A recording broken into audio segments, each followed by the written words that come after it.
Hey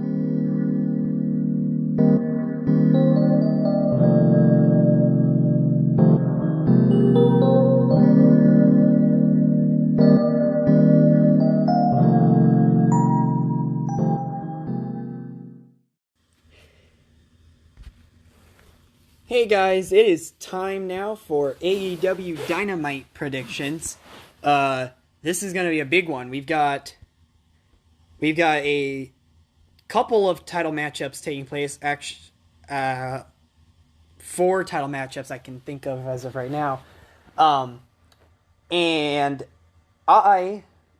not only does Tony Khan have a big announcement coming up, I have a big announcement coming up as well.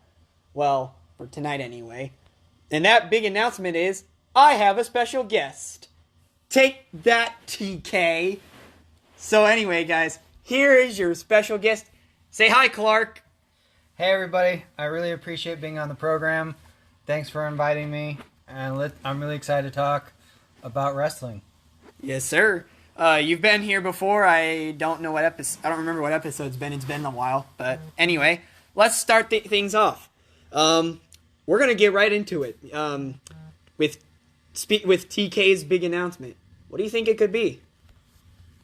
I don't know. I'm gonna guess they tend to make these big announcements and then rumors spread like crazy, which is exactly what they want, but they tend to not, I feel like, under-deliver on a lot of that.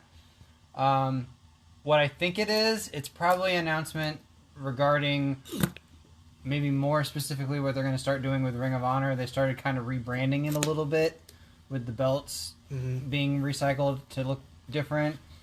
But that's what I think it's probably related to that. Something with Ring of Honor. What I hope it is he's announcing like a return of like Chris Statlander or something like that. She's been gone way too long.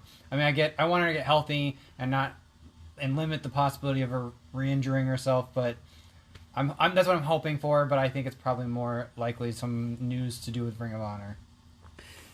Some of the rumors that I've been hearing and seeing on social media, for example, one of them is the London show. Like, AEW announced back in October that they'd be doing a London show next year, and I've seen a lot of people say that that's what's going to happen. I've also seen people say that it's going to be Fight Forever finally getting a release date, since it's been coming soon since August, you know? Another rumor that I saw was that it was a debut or a return, but within announcements, I don't see that happening. Just because I get why they would do that, but it'd have to be somebody who they think is going to be a big draw, in my opinion.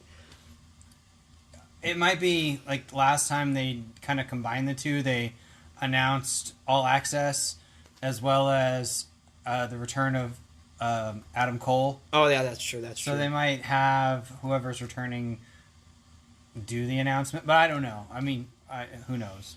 I've also seen people say that Tony Khan's not going to be announcing. He's going to have Adam Cole do it again. Good. Adam Cole's pretty good at that stuff. Ring of Honor Tony Khan must be pretty upset about AEW Tony Khan making a big announcement right now, though. Yeah. Yeah, I hope soon that Fight Forever. I know I've heard they've had some legal issues, and that's probably what's holding it up, but I hope they get that all squared away so they can release their game.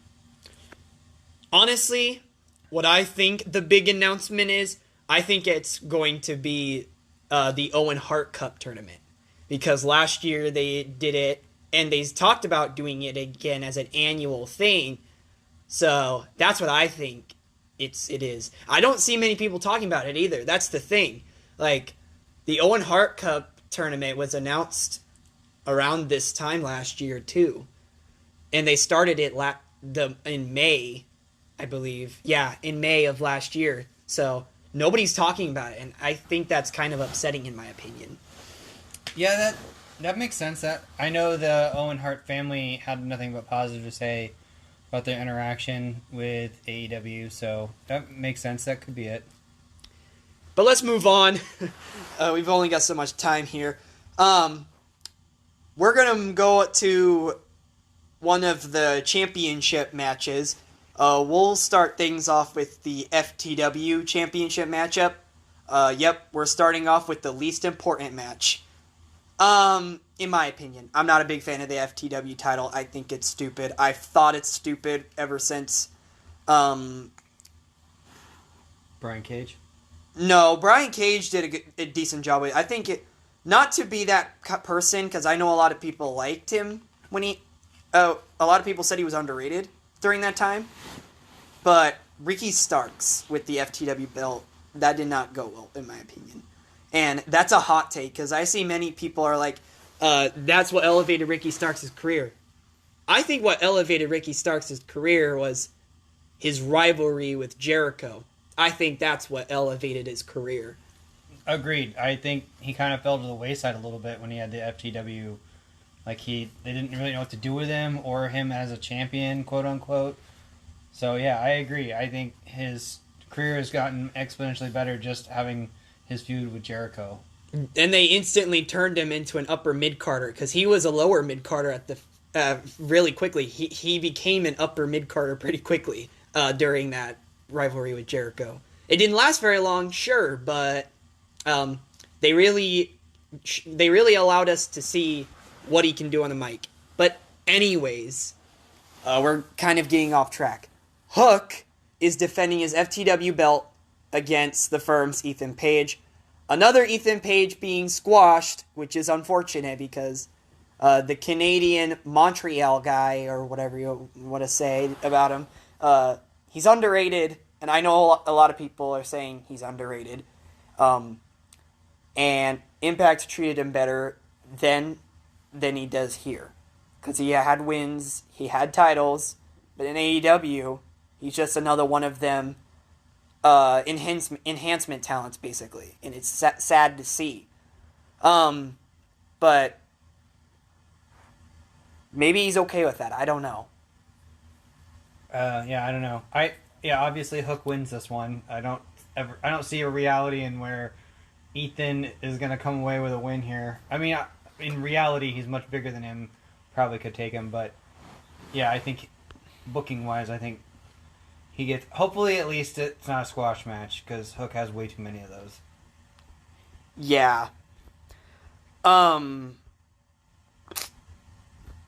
Yeah. Hook retains. Maybe Silkley comes out of retirement. Yeah, I'm sure there's lots of interference that'll happen. It really looks like they're more setting up a feud between Matt Hardy and Ethan Page, since Matt had him sign something that he didn't read, and supposedly it was his contract to have the match with Hook. So I think Hook wins. And the other thing too, you got to think about this too, is Matt Hardy, when he did the contract thing, this contract segment, when Ethan Page was looking away, Matt Hardy winked at the camera, which kind of hinted something there. And of course, what you said, Ethan Page just signed the contract without knowing what's in the contract, which is dumb to do in the first place. But and even the announcers, the commentators, they even said something about it. They're like, he signed the contract without knowing what Matt Hardy put in it. That's what Excalibur said. So, like, is this just a normal one-on-one matchup? I don't think so. I think something else is going on here. That's what I think, but we'll see. It would be interesting if they had a weird stipulation match, but yeah, we'll see. And now it's time for the thing we've all been waiting for. Trios Turmoil. The AEW Trios Championship match. The House of Black look to defend against the Best Friends with Orange Cassidy. The sort of build-up to this matchup, Kings of the Black Throne, which is Malachi Black and Brody King, for those who don't know, They took on the best friends, Chuck Taylor and Trent Beretta, on last week's AEW Rampage, and they were firing on all cylinders. But then it ended in less than ideal circumstances. Trent Beretta, he hit Brody King with a chair, which ended up being a disqualification. And Brody King threw Chuck Taylor onto the table. So there was that too. This is not over yet, though. Of course, as we're seeing this matchup taking place. Orange Cassidy on Rampage, he showed up to try and stop Kings of the Black Throne from doing any more damage. But then Buddy Matthews came out of nowhere and attacked Orange Cassidy to stop Orange Cassidy from stopping Kings of the Black Throne. So, I mean, let's give it to you first, Clark. Who wins this? Who wins this trios title match? I think I see it ending either one of two ways. Either the House of Black just straight out retains, they win the match somehow. Okay. Or I see the best friends getting disqualified again. All right. And that leading to like kind of perpetuate their rivalry a little bit more.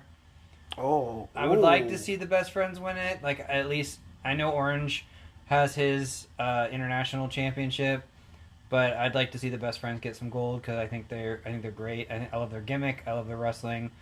But House of Black just got it. I'm a big fan of Buddy Matthews, so I hope I love seeing him with a belt as well. So I'm kind of torn on personally who I'd like to see win, and they're all great wrestlers, all 6 of them. So I don't see the House of Black losing it this quickly, but fair enough. So that's what I think happens. One of those two things. But either way, the House of Black walks out of there with still trios champions. My prediction here as well, House of Black retains. I don't know how they retain. I'm not going to really put myself on bonus points for this one because I really don't have any idea. But I'll give myself bonus points on a different matchup. Okay. So, anyway, yeah, House of Black retains somehow, in some way.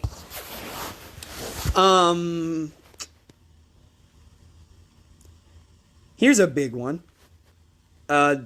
Titles versus career. FTR versus the Guns for the AEW Tag Team Championships. That, it had an interesting build-up, and of course, FTR putting their careers on the line is kind of going into Dax Harwood talking about his contract expiring soon. So, and the Guns, they didn't want to defend their titles against FTR originally, but then Dax Harwood, he came out saying, maybe this will change your mind, that we put our careers on the line against you for those tag titles. And then the Guns, they accepted it. So that's kind of what led up to this matchup. But also FTR returning after the Guns were doing something. It was at Revolution. I don't remember entirely, but FTR returning was great. I do remember that. So I'm gonna throw it all out there, and then I'll give it to Clark for this one. This one depends, because what I see happening here is if the Guns win, then Dax Harwood's contract expired. But if FTR wins, then either number one, Dax has been playing us this entire time about his contract, or two, he signed an extension. or 3, he's just having the titles as a free agent. That's what I'm saying here. I'm going to predict FTR wins this, though. That's what I'm going to predict. All right, let's give it to Clark now. Yeah, I see it going either way. Also, well, I guess I can see it going either way, but I would think FTR walks away champions. Again, tag champions. I think they've earned it. They kind of went through a role where they had a bunch of tag championships and then slowly let them go back to the companies that they were from. So yeah, I think and the whole time they were talking about the AEW tag championship. So I think they win, but I wouldn't be super surprised if the Guns win and FTR goes and takes a long break and comes back 6 months from now or whatever, however long their break is. Going back to you saying them having the tag belts. So you know how Kenny Omega is the belt collector? Well, FTR, they were the tag team belt collectors. Yeah. They had a lot. Anyway. Yeah. Okay. And then then up next is the AEW Women's World Championship matchup. Riho, the first ever Women's World Champion, looks to challenge the current Women's World Champion, Jamie Hayter. All I gotta say is, Hayter's gonna hate. I'm not wasting any time. Jamie Hayter wins this and retains the belt. I think there's a disqualification. I think the Outcast get involved in the match. Oh, okay. But either way, I think Hayter walks away still women's championship or champion. But that would be my prediction. The Outcast get involved somehow. Okay. You want bonus points on this, or are you good? Sure, what's the bonus points? How do the Outcasts get involved? I think they come down ringside. Maybe I imagine they hit Riho with something, or even they might even hit Jamie Hayter and Riho refuse, and the ref sees it and calls for a DQ in favor of Jamie Hayter. I don't know what AEW's rules are as far as that. I don't think, because I know in other companies championships can't change on DQs, but I don't know if that applies to AEW. So, but I think Jamie Hayter retains one way or another. You don't see DQs very happen on AEW television, but with DQs, I think that the rule still applies that the championship stays on the person, unless there was a stipulation saying otherwise or a referee says otherwise. That's the only time I think that changes. So you never really said how the Outcasts, you have to make an actual prediction on how the Outcasts. I think the Outcasts hit Jamie Hayter with the belt. Okay, there you go. If you win that, if that prediction happens, you get bonus points. If it doesn't, then you don't get any. Okay. I guess I said I was going to do bonus points on another matchup, but I never did. You know what? Let's put the bonus points on the trios match. The House of Black, they win by pinfall. There you go. Those are my bonus points there. That's not specific. Who pins who? Okay. Malachi Black pins Trent Beretta. There we go. And finally, the moment you all been waiting for.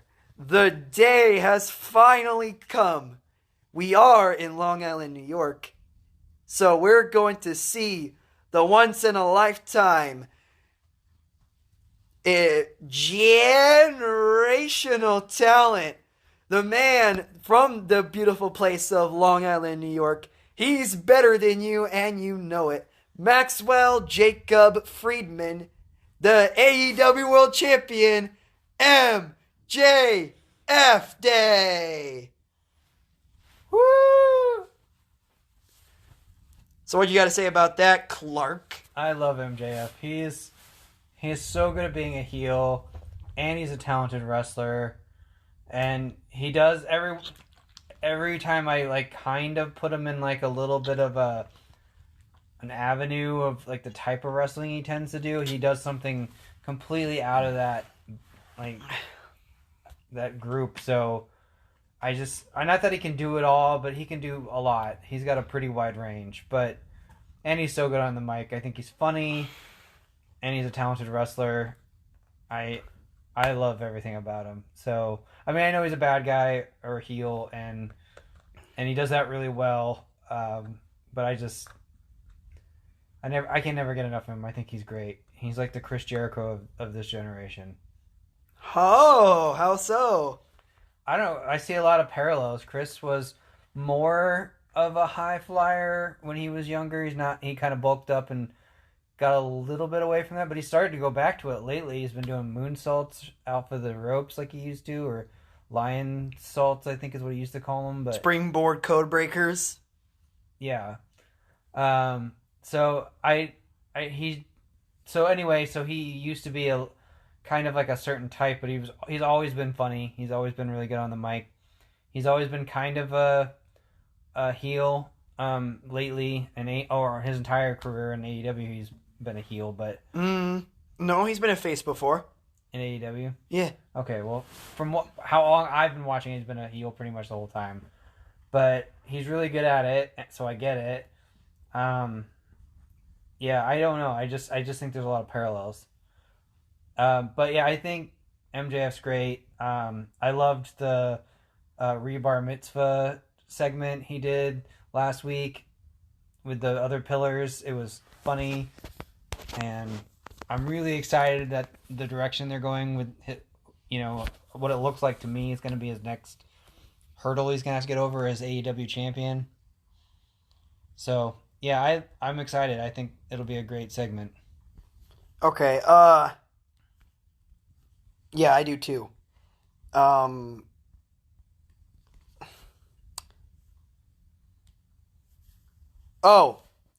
just realized there's 2 more matches. Okay. So there isn't just title matches. Oh, and there's another segment. Oh boy. So coming up as well, kind of related to the MJF stuff, Sammy Guevara has another matchup against Commander. That'll be amazing. Yeah. So does Darby Allin not have a match? He's the only, like, out of the 3 of them, he's the only one that I haven't seen on TV at least. No, not tonight. I don't see him on it at all. That'll be interesting, because this will be Sammy's second since they started going towards the top spot to face MJF, and Jungle Boy's had 1 match. I haven't seen Darby Allin have any, so I see him being on Rampage or at Battle of the Belts 6 this week. Maybe he just has like a bunch like real shortly together and to catch up or something. I don't know. I guess that's a whole different thing. But yeah, I think that match in itself will be great. I think Sammy wins. So me too. Commander making his AEW debut in that Face of the Revolution ladder match. It was interesting because big Commander moment there. Him going off the ladder and jumping off of it and doing that crazy torpedo he did on everybody. It was insane. Him versus Viking would have been that match would have been crazy to watch. But yeah. The Acclaimed will also answer to Matt Menard and Angelo Parker's trying to recruit them. So what do you think happens there? I think they pass. I mean, I could see it either way. They could say yes, but for time's sake, I'm just gonna say they reject the offer. Here's what I think, okay? I think they accept, but then like a month later maybe, or like a couple months later or something like that, like this is a storyline. So this is what I think is going on. Long-term storytelling here, and kind of fantasy booking.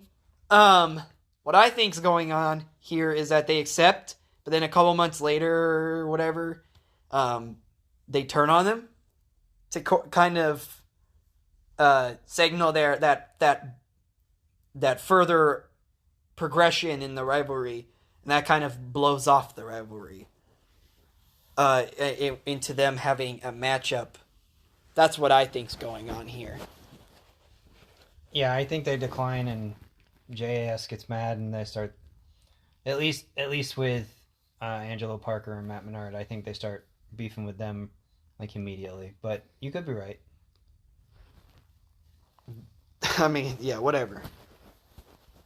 And actually, this time around, this is the actual final matchup. Juice Robinson goes one-on-one with Ricky Starks. Ricky. I think. Is there any stipulations to the match? There is not. Match? I think Ricky Starks win, but Rock hard, Juice Robinson. I think Ricky Starks gets the victory in that. But I mean, I could go either way. Juice Robinson could use a push, so he kind of disappeared for a while. Ricky. I think Ricky wins. Starks is a Starks. It's a horrible pun. Yes, that was terrible. I'm sorry about that. It was funny, but it was terrible. Juice Robinson may be rock hard, but Ricky Starks is absolute. That's why he's going to win it. Yep, that's it. That's a good line. Yeah, I think Ricky Starks wins also, but I could see... I mean, I wouldn't be upset if Juice Robinson wins. I don't see this happening, but what if Jay White showed up during that matchup? That'd be crazy. Does he have beef with Juice? I don't think so. No, I guess he could start some, But Jay White was... I don't think he will be anymore, but since I think he got kicked out, but he at least was a part of the Bullet Club. Yeah, I know. Juice Robinson is a part of the Bullet Club currently. Oh.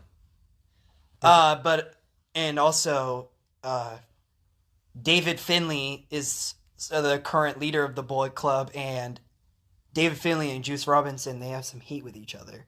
That'd be interesting then if Jay White showed up.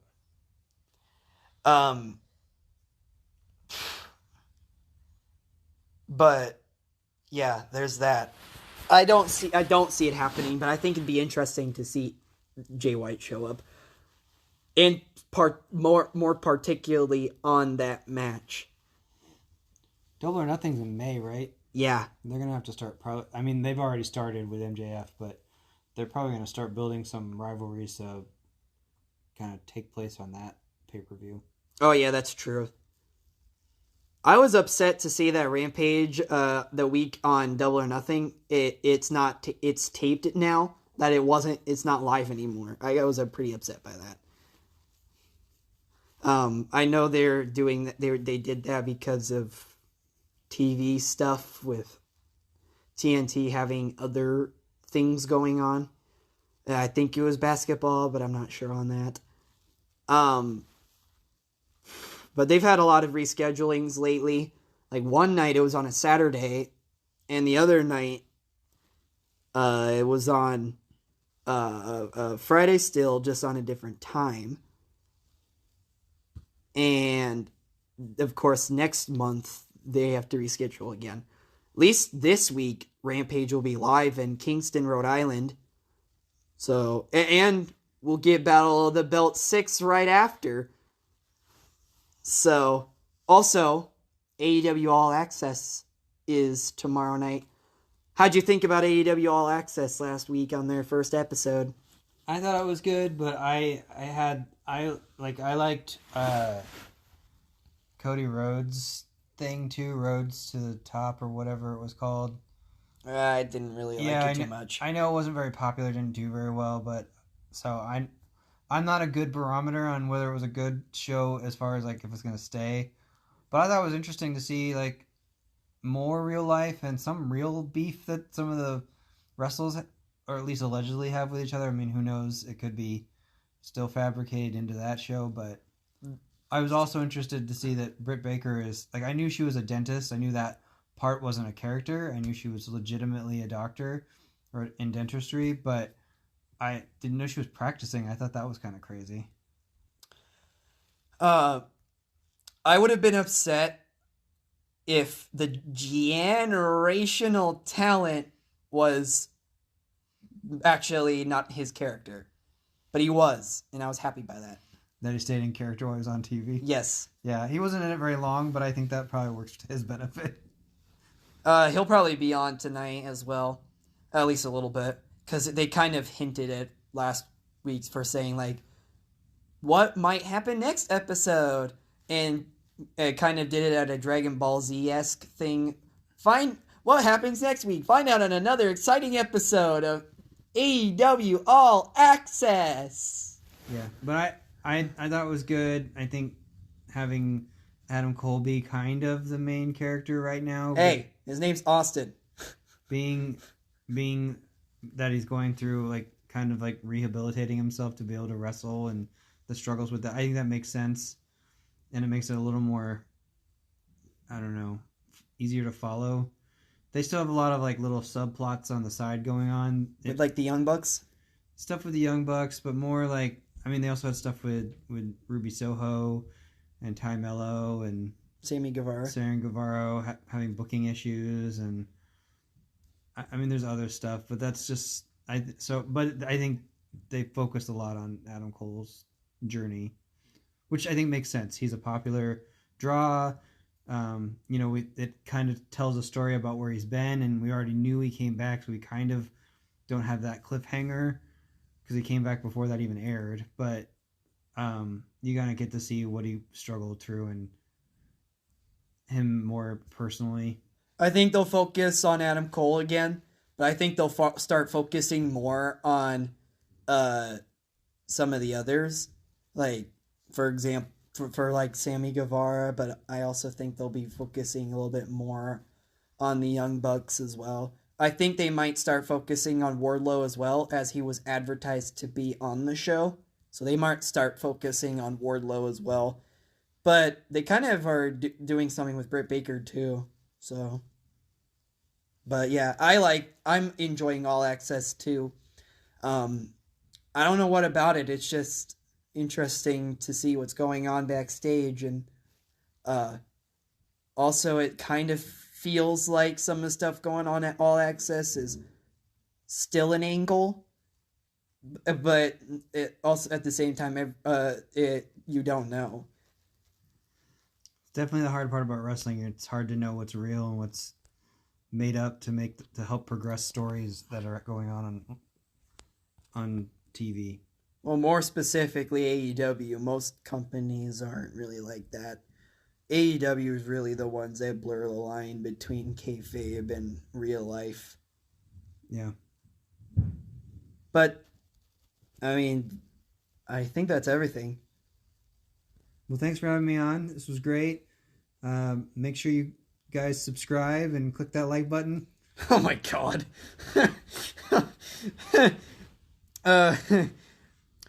Do whatever you want. Don't listen to him. I don't care what you do.